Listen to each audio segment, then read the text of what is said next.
সকলকে জানাই শুভ দীপাবলির শুভেচ্ছা। তো আমাদের বাড়ির পাশেই মায়ের পুজো হয়, কিন্তু এখানে কোনোদিনই আমি ঠাকুর আনতে যাইনি। এই প্রথম আমি গেলাম ঠাকুর আনতে সবার সাথে।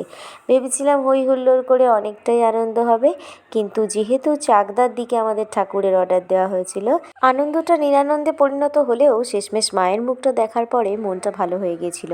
আর জার্নিটাও ছিল অনেকটাই বেশি, তার মধ্যে আমাদের টোটো বারে বারে পাংচার হয়ে যাচ্ছিল।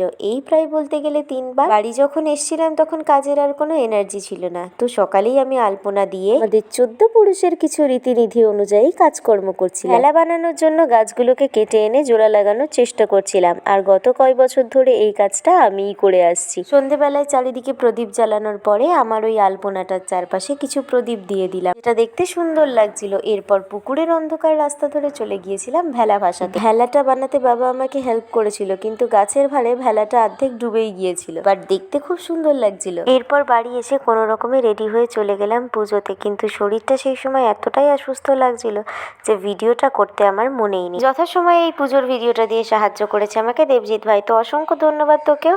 আর আজকের মতন ভিডিওটা এই পর্যন্ত। ভালো থেকো তোমরা সবাই।